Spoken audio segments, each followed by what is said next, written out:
नमस्कार, city centre show में आपका स्वागत है। मुंबई से मैं हूं पूजा भारद्वाज और शुरुआत कर रहे हैं इसी राज्य से आई बड़ी खबर के साथ। मेरे पीछे जो आप चहल पहल देख रहे हैं, 28 मार्च के बाद यानी रविवार के बाद से रात के दौरान ये चहल पहल दिखनी बंद हो जाएगी, क्योंकि जिस तरह से कोरोना के मामले राज्य भर में और मुंबई शहर में बढ़ रहे हैं, महाराष्ट्र सरकार ने, उद्धव ठाकरे सरकार ने बड़ा फैसला किया है कि रविवार के बाद से पूरे राज्य में नाइट कर्फ्यू लगाया जा रहा है। इसी के साथ ही साथ उद्धव ठाकरे ने, मुख्यमंत्री ने कहा है कि फिर भी अगर लोग नहीं माने तो और भी कड़े कदम उठाए जा सकते हैं। इसके साथ ही सीएम ने आदेश दिया है कि महाराष्ट्र में शॉपिंग मॉल्स रात 8 बजे बंद हो जाएंगे। महाराष्ट्र में पिछले 24 घंटे में कोरोना के 36,902 नए मामले सामने आए हैं और 112 लोगों की मौत हुई है। मुंबई में भी पिछले 24 घंटे में सबसे ज्यादा 5,513 नए मामले सामने आए हैं, वहीं 9 मरीजों की मौत हुई है।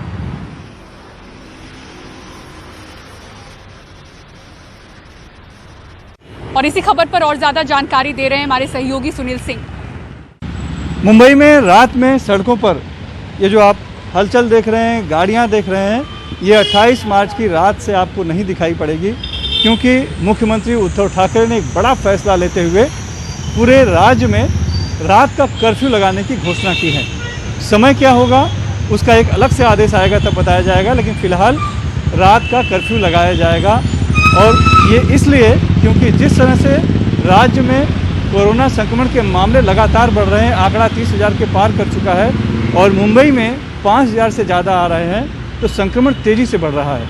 इसी संबंध में मुख्यमंत्री उद्धव ठाकरे ने आज वीडियो कॉन्फ्रेंसिंग के जरिए पूरे राज्य के जिला जितने हैं सभी जिला के कलेक्टर, विभागीय आयुक्त, पुलिस अधीक्षक, जो अस्पताल हैं सरकारी अस्पतालों के अधीक्षक और इन कोरोना संक्रमण से रोकने के लिए जितने भी लोग हैं इसमें एक्टिव हैं, सभी के साथ उन्होंने मीटिंग की, जिसमें कि स्वास्थ्य मंत्री भी थे, राज्य पुनर्वसन मंत्री भी थे और सभी लोग थे। इन सभी के साथ मीटिंग हुई है, मुख्य सचिव भी थे और ये फैसला लिया गया कि संक्रमण को रोकने के लिए बहुत ज़रूरी है कि राज्य का कर्फ्यू लगाया जाए। मुख्यमंत्री उद्धव ठाकरे का कहना है कि वो नहीं चाहते हैं कि पूरी तरह से लॉकडाउन लगे, इसीलिए बहुत ज़रूरी है कि आम जनता जो है कोरोना के प्रोटोकॉल के नियमों का पालन करे, सावधानी बरते, भीड़ न बढ़ाए। लेकिन लोग मान नहीं रहे हैं, इसीलिए उन्हें इस तरह का कदम उठाना पड़ रहा है। और महाराष्ट्र राज्य में इसी के साथ ऑक्सीजन बेड्स बढ़ाए जा रहे हैं। निर्देश जारी हुआ है तमाम अस्पतालों को, जिलों को, कि जो ऑक्सीजन टैंक है उसको जल्द से जल्द भरा जाए। आपको बता दें कि जो एक्टिव मामले हैं महाराष्ट्र में वो 2,82,000 के पार जा चुके हैं। राज्य सरकार ने अनुमान लगाया था कि 4 अप्रैल तक 3 लाख के पार एक्टिव केसेस चले जाएंगे। मुंबई शहर की बात करें तो लगातार 5,000 से ज़्यादा मामले यहाँ पर रिपोर्ट हो रहे हैं और इसी बीच धारावी बस्ती, जो कि एशिया की सबसे बड़ी झुग्गी बस्ती है, 100% मामले जनवरी की तुलना में मार्च महीने में बढ़ गए हैं। इसलिए अलग से, ऐसा पहली बार हुआ है कि सिर्फ बस्ती के लिए अलग से वैक्सीनेशन सेंटर बना हो और ये तमाम वैक्सीनेशन सेंटर्स धारावी में शुरू हो चुके हैं। किसी को नहीं है बोलता है कि तुम टीका बीका लगा, अलाउड नहीं है अंदर घुसने का। टीका बीका लगा के आओ, ये कि तुम्हारा उम्र हो गए लाए। मेरे पास कोई आधार नहीं है, कमाने वाला आदमी नहीं है, मेरे पास कोई नहीं है। मैं 5 रुपया नहीं कमाएगी तो आज मेरा भी उम्र हो गया तो मैं किधर 5 रुपया तुम्हारा जैसा घर पे रोटी बना के खा सकती है ना। मुंबई की धारावी में मंजू जैसे बहुत सारे लोग रहते हैं जिनकी रोज की कमाई पर घर चलता है। धारावी में जनवरी के मुकाबले मार्च महीने में कोरोना के 100% एक्टिव मामले बढ़े हैं, तो यहाँ के लोगों पर फिर काम छिनने का खतरा है। इसलिए बीएमसी ने पूरी धारावी को जल्द से जल्द टीका लगाने की मुहिम शुरू की है। ये ऐसी पहली बस्ती है जिसके लिए अलग से वैक्सीनेशन सेंटर बना है। 2.5 वर्ग किलोमीटर की धारावी की 6.5 लाख की आबादी के लिए 10 वैक्सीन बूथ हैं। यहाँ पे बीजेएस के जरिए और बीएमसी के जरिए, उसके साथ साथ में धारावी आयुष डॉक्टर एसोसिएशन के डॉक्टर के जरिए हम ये वैक्सीनेशन ड्राइव स्टार्ट कर रहे हैं। और ये कोशिश हमारी होगी कि जिन लोगों के पास मोबाइल नहीं है, जिनके पास टेक्निकल नॉलेज नहीं है, उनको हम जो है बाकायदा रजिस्टर करवा के देंगे। कोविन ऐप में जो है उनको रजिस्टर करवाएंगे। इसके लिए जो है 10 हेल्प डेस्क हमने धारावी के अलग अलग जगहों पर लगाने की कोशिश की है। और डॉक्टर का ये रोल रहेगा कि डॉक्टर उनको कन्विंस करेगा कि टीके में कोई प्रॉब्लम नहीं है, आप बेफिक्र होकर टीका ले सकते हो। मुंबई शहर में लगातार 5,000 से ऊपर कोविड केस आ रहे हैं। बीएमसी की टास्क फोर्स कहती है कि लोग घबराएं नहीं, हालत बुरी हो तब ही अस्पताल का रुख करें। ये सेकंड वेव है, हमें इसको एक्सेप्ट करना चाहिए। हाँ, एक ही इसमें जो अच्छी बात है वो ये है कि ये वेव इतनी घातक नहीं है। ये वायरस इन्फेक्टिविटी ज़्यादा है, फैलाता ज़्यादा है, लेकिन मारक नहीं है, डेंजरस नहीं है, जानलेवा नहीं है। इसलिए लोगों से भी हम लोग बार बार ये कहते हैं कि आप पॉजिटिव हो गए हो, दैट इज ओके, बट अगर आपका ऑक्सीजन सैचुरेशन ठीक है, आपको फीवर का प्रॉब्लम नहीं है, आपको बहुत ज़्यादा सीवियर कफ नहीं है, तो अननेसेसरी हॉस्पिटल में भर्ती नहीं होना है। सबको ट्रीटमेंट पता है, प्रोटोकॉल पता है, उस हिसाब से आप घर पे भी home isolation, home quarantine treatment ले सकते हैं। हर पॉजिटिव पेशेंट को हॉस्पिटल में भर्ती होने की बिल्कुल जरूरत नहीं है। मुंबई शहर में 40% कोविड बेड, 30% आईसीयू बेड और 27% वेंटिलेटर बेड फिलहाल खाली हैं। बढ़ते मामले को देखते हुए 15,000 की कोविड बेड क्षमता को बढ़ाकर बीएमसी 21,000 कर रही है। पूरे महाराष्ट्र में करीब 50% कोविड बेड फिलहाल खाली बताए जा रहे हैं। सरकार इस सर्कुलर के जरिए अस्पताल, बेड, ऑक्सीजन सब जुटाने में लगी है। अंदेशा ये है कि 4 अप्रैल तक राज्य में एक्टिव मामले 3 लाख का आंकड़ा पार कर लेंगे। मुंबई से पूजा भारद्वाज की रिपोर्ट, एनडीटीवी इंडिया के लिए। और जिस तरह कोरोना के मामले तेजी से बढ़ रहे हैं, उस दौरान अस्पताल में होने वाले हादसे ज्यादा चिंता बढ़ाते हैं। मुंबई की बात करें तो भांडुप इलाके में मौजूद ड्रीम मॉल में जब आग लगी तो ये आग कोविड अस्पताल में भी पहुंच गई, जिस दौरान 70 मरीज यहां पर थे। 11 शव यहां से निकाले जा चुके हैं। मुंबई के भांडुप का ड्रीम्स मॉल गुरुवार रात अचानक से धू धू कर जलने लगा।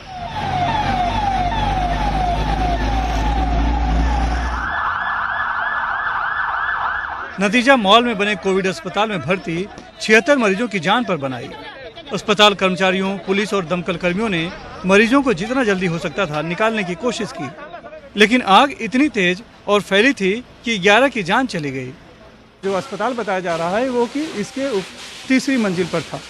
रात में जो आग है पहली मंजिल से शुरू हुई, दूसरी मंजिल पर गई और फिर तीसरी मंजिल तक पहुंच गई। नतीजा ये हुआ कि लेवल 4 का कॉल दिया गया और 20 से ज़्यादा दमकल की गाड़ियां आग बुझाने में जुटे रहीं और तब से अब तक आग पर बाहर से तो काबू पा लिया गया है, लेकिन अंदर से अब भी ये आलम बना हुआ है। इसके पहले रात में मौके पर पहुंची मेयर किशोरी पेडनेकर ने मॉल में अस्पताल पर हैरानी जताई। दोपहर को मौके पर पहुंचे मुख्यमंत्री उद्धव ठाकरे ने कोविड के वक्त अस्पताल को इजाजत देने की बात मानते हुए मृतकों के प्रति संवेदना व्यक्त की। आने वाली 31 तारीख को वो समाप्त होने वाली थी, लेकिन अब आज तारीख 25-26 है, 2-4 दिन पहले दुर्घटना हो गई। एक बात मैं जरूर कहूंगा कि अगर इसमें कुछ किसी की गलती होगी या कुछ भी अनदेखी होगी तो कार्रवाई जरूर होगी, लेकिन फिलहाल जिन लोगों का मृत्यु हुआ है सारे परिवार की मैं क्षमा मांगता हूं। अस्पताल में आग और 11 मरीजों की मौत का मामला था तो दिन भर नेताओं का दौरा लगा रहा। पूर्व मुख्यमंत्री देवेंद्र फडणवीस ने सवाल किया कि सरकार और कितनों की मौत के बाद जागेगी। कार्रवाई होनी चाहिए। यहाँ पर जो इलीगल हॉस्पिटल चल रहे हैं, इलीगल बिल्डिंग्स है, उसके ऊपर कार्रवाई होनी चाहिए। लेकिन बीएमसी का प्रशासन भ्रष्टाचार से इतना ज्यादा सड़ चुका है कि वहां से कार्रवाई होगी ऐसा लगता नहीं। मैं तो मानता हूं माननीय हाईकोर्ट ने खुद इसका संज्ञान लेना चाहिए, इसकी कमेटी हाईकोर्ट ने तैयार करनी चाहिए और उसके अंतर्गत इस पर कार्रवाई होनी चाहिए। मुंबई पुलिस आयुक्त ने मॉल और अस्पताल के खिलाफ एफआईआर दर्ज करने का दावा किया। अब ये जो वाकया हुआ है ये बहुत ही गंभीर वाकया है और इसमें प्रिलिमिनरी तौर पे हॉस्पिटल मैनेजमेंट का निग्लिजेंस दिख रहा है।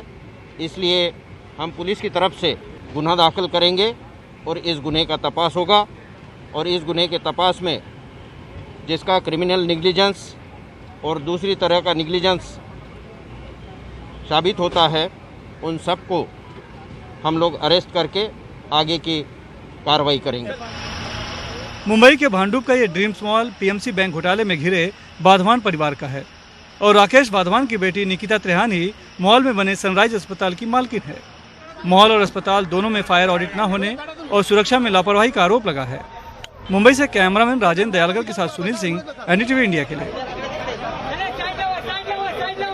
निकिता तोमर हत्याकांड में दोनों दोषियों को मिली उम्र कैद की सजा। पूरी खबर एक ब्रेक के बाद। देखते रहिए सिटी सेंटर शो।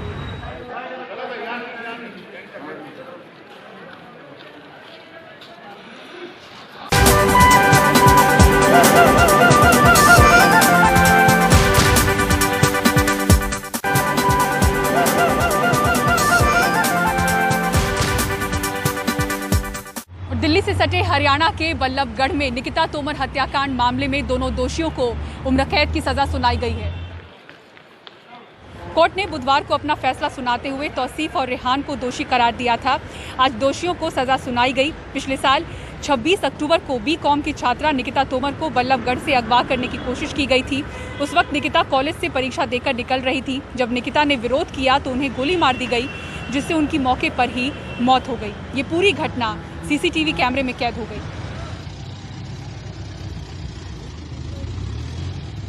देखिए, जिसकी एक होनहार बेटी को बीच रोड पे मार दिया जाता है किसी दरिंदे के द्वारा, उसके पिता इस फैसले से खुश कैसे हो सकते हैं? मेरे ख्याल से दुनिया का कोई भी खुश नहीं होगा, लेकिन जो भी अदालत ने, न्यायाधीश ने अपने विवेक से फैसला किया है उसका ठीक है, स्वागत है उसका।